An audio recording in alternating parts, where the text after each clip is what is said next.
음,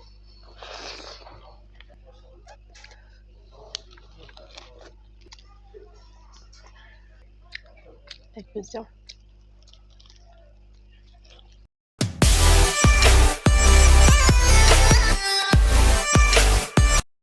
Hi everyone! ꯑꯩ ꯚꯤꯗꯤꯑꯣꯁꯦ ꯌꯦꯡꯕꯤꯔꯤꯕ ꯈꯨꯗꯤꯡꯃꯛ ꯊꯥꯒꯠꯄ ꯐꯣꯡꯗꯣꯛꯆꯔꯤ ꯑꯗꯨꯒ ꯁꯕꯁꯀ꯭ꯔꯥꯏꯕ ꯇꯧꯗꯕ ꯌꯥꯎꯇꯥꯔꯒꯗꯤ ꯁꯕꯁꯀ꯭ꯔꯥꯏꯕ ꯇꯧꯁꯟꯕꯤꯔꯝꯃꯣ ꯃꯌꯥꯝ ꯉꯁꯤꯒꯤ ꯃꯊꯦꯜꯁꯤꯗꯤ ꯍꯋꯥꯏ ꯊꯣꯡꯕ ꯑꯗꯨꯒ ꯌꯣꯡꯆꯥꯛ ꯁꯤꯡꯖꯨ ꯑꯗꯨꯒ ꯆꯤꯛꯀꯟ ꯂꯦగ్ ꯄꯤꯁ ꯑꯃ ꯂꯩꯔꯦ ꯑꯗꯨꯒ ꯂꯦꯛꯇꯁꯁꯦ ꯀꯣꯠꯂꯛꯀꯗꯣꯏꯅꯤ ꯃꯌꯥꯝ ꯑꯗꯨꯗꯤ ꯆꯥꯕ ꯍꯧꯖꯤꯜꯂꯛꯑꯒꯦ ꯃꯌꯥꯝ ꯏꯁꯤꯡ ꯍꯥꯟꯅ ꯈꯔ ꯊꯛꯀꯦꯀꯣ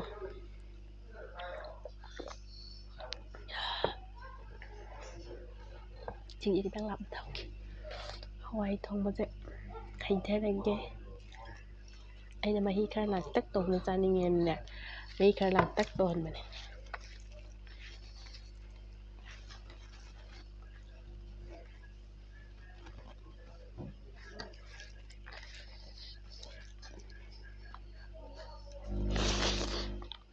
음, 음.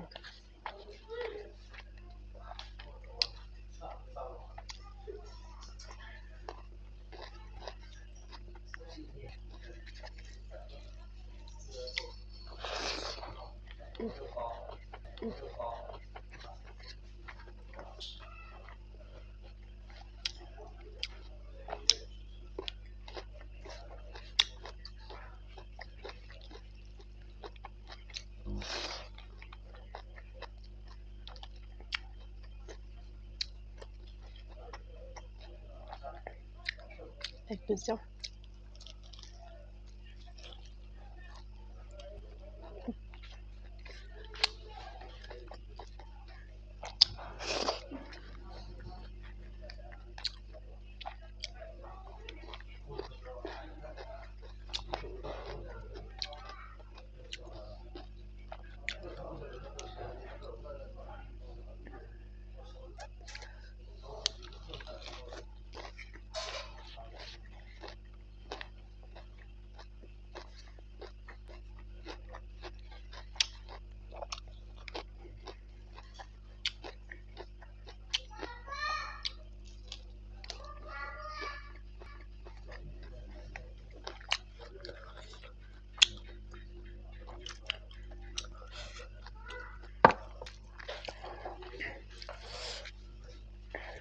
ꯑꯩ ꯍꯋꯥꯏ ꯊꯣꯡꯕꯁꯦ ꯂꯥꯡꯇꯛ ꯇꯧꯔ ꯆꯥꯕꯁꯤꯅ ꯍꯥꯎꯋꯦ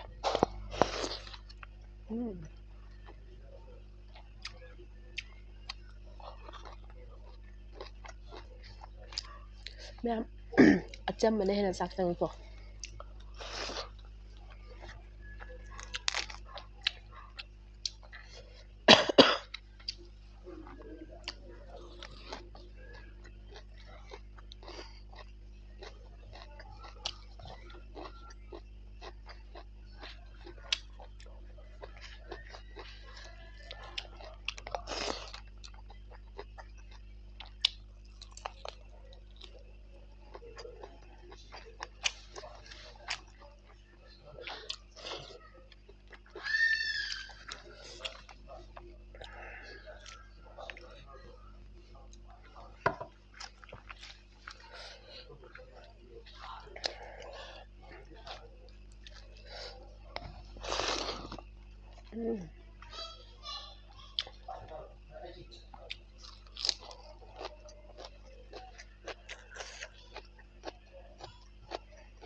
ꯊꯥꯎ ꯊꯨꯝ ꯌꯥꯝ ꯇꯧꯕ ꯆꯥꯕꯕꯨꯗꯤ ꯑꯆꯝꯕ ꯊꯣꯡꯕꯅ ꯆꯥꯛꯁꯦ ꯊꯨꯅ ꯆꯪꯍꯟꯈꯤꯕ ꯀꯥꯟꯗ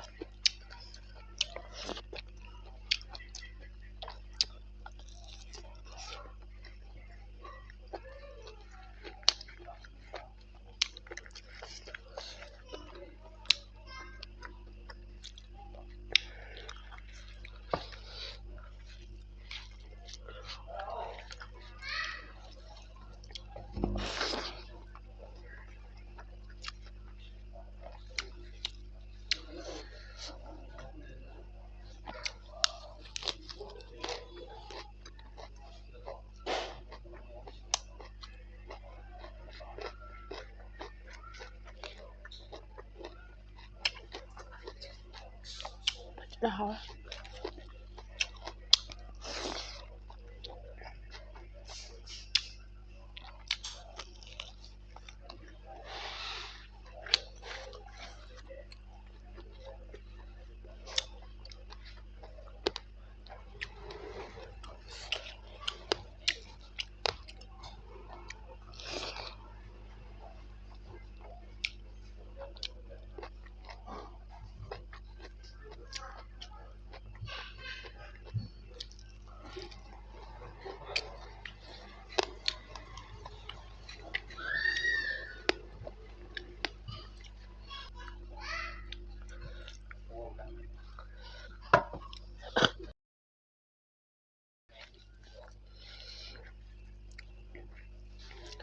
ꯍꯥꯎꯃꯟꯗꯅ ꯍꯋꯥꯏꯅ ꯍꯥꯏꯅꯦ ꯃꯌꯥꯝ ꯅꯠꯇ꯭ꯔꯥ ꯍꯥꯎꯃꯟꯗꯅ ꯆꯥꯛꯀꯗꯣ ꯑꯗꯨꯝ ꯂꯣꯏꯈꯤꯕ ꯈꯪꯍꯧꯗꯦ ꯍꯥꯏꯕ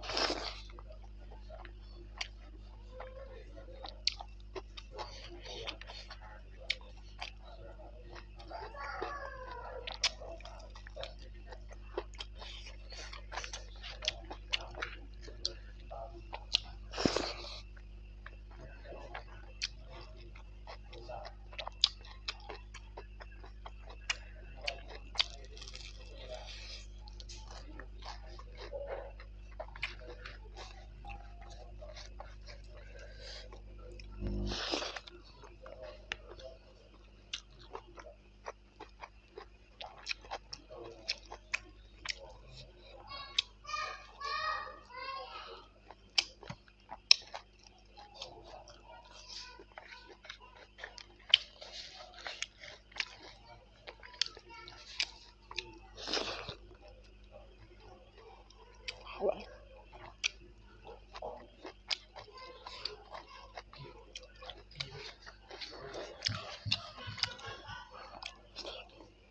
ꯃꯌꯥꯝ ꯍꯋꯥꯏ ꯊꯣꯡꯕꯅꯤ ꯀꯥꯏꯅ ꯌꯦꯡꯕꯤꯗꯕ ꯇꯧꯕꯤꯒꯅꯨ ꯍꯋꯥꯏꯅ ꯍꯦꯟꯅ ꯆꯥꯛ ꯆꯪꯉꯤ